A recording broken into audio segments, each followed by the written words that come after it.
People who works at sea, what is the creepiest thing you have seen out in the water? I used to be an oil field diver in the Gulf of Mexico. Most of my dives, around 80%, were at night. You'd think that during the day things would feel a little safer, but the night was a whole other experience. These dives were often at depths of around 500 feet and under.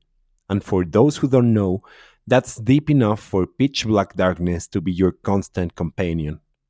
The eerie feeling I get while down there was hard to shake, especially when doing water decompression.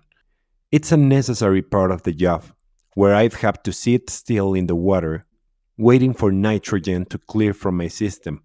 But doing that in the middle of the night, that's a different kind of unsettling. There's something deeply unnatural about being suspended in the ocean, with no light around you except for artificial beams from your headlamp. Honestly, I used to ask Topside to turn off my headlamp during these night dives. I know it sounds counterintuitive. Why would I want to make it darker? But when you're down there in the water, illuminated by that small circle of light, you start to feel like a worm on a hook. The light attracts attention, and in those depths, there's no telling what might come and investigate. Every diver in the oil field has these types of stories. I wasn't the only one who got creeped out by the darkness. The Gulf of Mexico has some pretty rich marine life, and every once in a while, you'd hear tales of divers catching glimpses of massive shadowy creatures out of the corner of their eye. They're probably just large fish or sharks, but at night, your imagination fills in the gaps in ways that aren't always comforting. Story 2. I don't know how many people are aware what rogue waves are. Imagine you are at the beach, with waves no higher than 3 feet, and suddenly, out of nowhere, a wave about 15 to 18 feet tall appears. Now, picture it in open ocean where waves can be as big as ships. They are absolutely real, and I believe they account for a massive number of shipwrecks. And trust me, they are terrifying. It was late at night, and I was on the bridge. We were passing through a storm and we had barely to no visibility. As how a ship moves, there's normally a pretty standard pattern. You ride up a wave for a bit, and then you fall down the wave for a bit. Well, we started riding up a wave and got to the point where we should have been starting a ride down. But we just kept climbing and climbing, and then it happened. We started our ride down with more and more speed. It felt like a roller coaster, but without a seatbelt. All of us braced ourselves and tried to find something to hold on to. But as things started to fall down, some sharp, some heavy, it became really hard to do it. Anything that wasn't secured fell down all around us. Manuals, tables, computers, printers, you name it. Our captain, who was sleeping, called up to the bridge asking if we hit something. It woke up the entire crew. Luckily, no one fell out of the ship. Rogue waves are real and they are terrifying. I can't imagine being in a smaller boat or taking one of them broadside. Story 3. Not so much what I saw, but what I experienced. I was once in the Gulf of Alaska during a November gale. Waves were up to 35 feet with some rollers hitting 45. An uncommon occurrence on the diesel electric ship I was on was a cycloconverter tripping. When this happened, the ship would temporarily completely lose power and propulsion, until some electricians could reset everything. This happened during that gale. I simply can't explain how strange it is for the boat you're on to all of a sudden go so quiet that you can clearly hear waves slapping the ship and metal bending and flexing, knowing you're completely at the mercy of the sea. Knowing that if the ship lost its bearing and went sideways, there was a real possibility of capsizing. It's easy to forget when you're at sea that the only thing keeping you alive is a bunch of steel welded together. At that moment, I was fully aware and it humbled me. Thankfully, we trained frequently for this and had everything fired back up relatively quickly. Story 4. I was in the US Navy for about 10 years and have tens of thousands of miles at sea in an aircraft carrier. Countless nights on the flight deck in the middle of the night and middle of the ocean. So, here's my list of what I've seen out in the sea. The creepiest one was a huge patch of the ocean glowing, like nuclear waste in The Simpsons glowing. I've seen bioluminescent algae of a few kinds, and this was nothing like it. I've never seen anything like it before or since. The weirdest thing, hundreds of miles out to the sea from land, and there was a massive fire on the water. It was like the top of a gas refinery, with nothing under it but water. Flames were going a few stories into the air. I can't disclose what it caused it, but it will never leave my mind. This one isn't about the sea directly, but the saddest thing I saw was a fellow sailor trying to jump overboard. He apparently got a Dear John email and pictures from his cheating wife and decided to end it. We were on the smoke deck. He bummed a cigarette, then asked the time. We said 2300. He replied, "Sounds like a good time to die," and in one motion tried to launch himself to the water. Mind that these ships are just gigantic. Luckily, we were faster than him. We grabbed his legs, wrestled him down, and basically hog-tied him till the Navy cops got there. Broke my heart because he was a good dude. I never saw him again. He got transferred off the ship shortly after. Not sure what happened to him, but I hope he's doing better. I guess life in the sea can take away a lot from you. The funniest, two flying fish colliding midair. I was smoking when we were in the Persian Gulf and saw the fish fly from a pretty far distance towards each other. I remember thinking, there's no freaking way they're going to hit. They kept closing in on each other, and then, BAM! I was in tears laughing, but no one saw it. Everyone just thought I was a weirdo, but I learned to enjoy the little things we get to see that no one else does. So in my mind, I got to see a miracle of nature. Just a quick side note. If you like the content and like listening to our stories, smash the subscribe button and turn on the notification bell.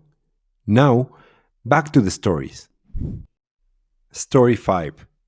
The furthest I've ever been out to the sea was bay fishing, so I'm not qualified to say based on my personal experience. But one story that scares the S out of me is of a Chinese submarine that got caught in an eddy. Ocean eddies are kind of like enormous whirlpools. They can be at or below the water surface. Some are large enough to be seen from orbit. You can Google it. It's really terrifying. Anyway, this submarine was caught in an eddy and was beginning to drift downwards towards crush depth. Obviously, that's pretty scary. But what drives it over the edge to me is that the eddy was pulling them downwards in the direction of a trench. Since they're in a sub, they can just see outside. It's almost like there was something in the trench that grabbed them and started pulling them down into the abyss. They eventually were able to break free before their sub was crushed and lost to the dark void forever. But the idea of your sub suddenly stopping, going in reverse against your will, and then realizing that you're headed towards an oceanic trench is just next level for me. Story 6. I once did a scuba diving open water course, and later went on to complete the advanced course, which included a night dive in a freshwater lake. While it wasn't nearly as extreme as the deep sea dives some people talk about, the experience was memorable for its own reasons. We were only about 5 meters underwater, and it was pitch black. I was with two other guys on a platform, and we had the choice to either face the dam wall or turn towards the open water. Naturally, I chose to face the open water while the other guys stayed behind me. At one point, I decided to turn off my light. We did have small lights on our backs, but they didn't provide much visibility in the vast space. In that moment, I was surrounded by the deepest, calmest darkness I had ever experienced. There wasn't a single source of light anywhere in sight. It wasn't just dark, it was an infinite, almost palpable kind of darkness that made me feel completely isolated, yet strangely peaceful. I still remember exactly what the feeling was, and it was like 15 years ago. Story 7. This sort of qualifies as a strange and unsettling experience. I used to serve in the Navy, and I remember one night, somewhere off the coast of Italy, around midnight. Our ship was sailing about 9 or 10 miles offshore, with no land or other ships in sight. Out of nowhere, we spotted a tiny boat not much bigger than a rowboat, just sitting out there in the middle of the pitch black sea. It had a single light and nothing else. Our ship captain explained that it was probably a fisherman. According to him, the fish would be attracted to the light, so it made sense. But the thought of being in such a small boat, so far from land, in total darkness except for one light, gave me chills. Imagine sitting in that rowboat, miles away from the shore, with no one around, just waiting to see what might find you. Story 8. Creepiest thing I've seen? Seeing myself and other crewmates lose our minds. On one particularly awful voyage, everything that could go wrong went wrong, and we found ourselves without food, water, and sleep for a very unhealthy amount of time. The captain of the ship decided to bring as little supplies as he could to show the ship's owner he could do better than the last captain we had. We faced some sea storms that delayed our return for some days, and the lack of food and water quickly started to take a toll on the crew. It started off with auditory hallucinations. Ships are noisy, and when you are going crazy, you begin to think those noises are talking to you. I heard children laughing, a choir singing, and creepiest of all, a particular splash sounded like it was calling my name from the sea. I completely believed someone was coming to get me. Combine that with visual hallucinations, and then things get really terrifying. I was convinced we were in the desert at one point, with sand all around us and mountains in the distance. Another crew member freaked out and told us we were about to run into an apartment building. The creepiest thing I saw was an old black flying pig with red eyes. I think the scariest, though, was when someone was convinced we lost part of our crew overboard. It turned into a massive delirious argument over where everyone was, even though we were all accounted for. That trip was brutal, and the captain put us all in a terrible situation due to sheer incompetence. Story 9. Years ago, my friends and I visited Thailand and went on several trips on a boat with a captain. On one of the evenings, we were out and it was pitch black except for the green lights that were coming from the large commercial fishing boats way out in the distance. We had stopped for a while to take in the view and eat when it started to rain. The captain thought it was best to head back, and then quickly realized that the boat propeller wasn't working and something was caught on it.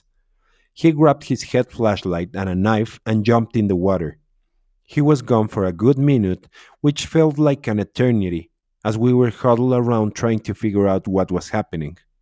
None of us could see his flashlight, and fear started kicking in as we waited. Imagination gets really active when you are at sea without any lights.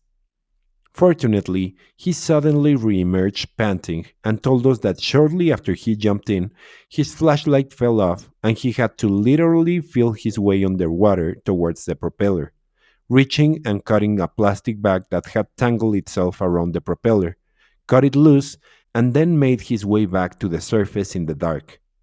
It was a strange set of emotions, as we were completely impressed with the badass display we just witnessed, relieved he made it back, but also freaked out, imagining what could have happened if he hadn't.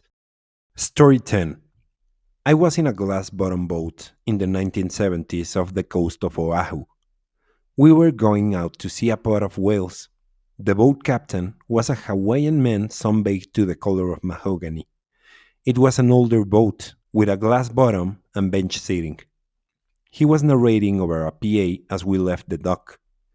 We went out to the sea for about 30 minutes and the view out of the bottom of the boat was disappointing. Just long streams of bubbles obscuring the view. Finally, he stopped the boat, and the view was simply amazing. The captain pointed out a pod of whales about a quarter of a mile away. They were playing around, diving and jumping.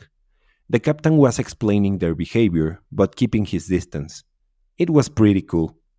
All the whales suddenly dived and disappeared, emerging moments later right next to our boat. They were swimming all around us, diving and jumping, and also splashing us with water.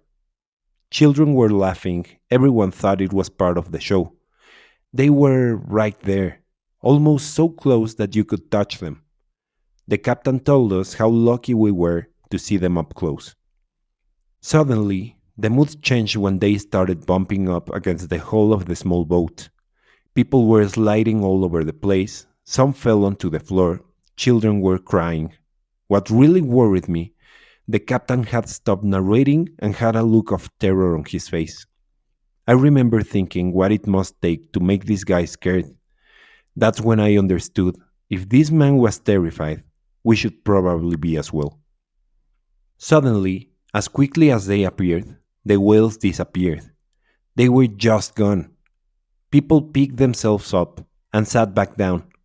Mothers consoled their children, and we started our trip back to the dock. The captain got back on the PA and tried to downplay the seriousness of what just happened, but his voice had a weird pitch in it. I know whales aren't the most violent of creatures, and probably they were just testing to see what this unknown floating thing was. It was one of my closest to death stories, but the experience and the size of them compared to the boat really puts things into perspective. I have never gotten into a similar trip ever since. Well, if you like the stories, here's more. YouTube thinks you're gonna love this. Bye!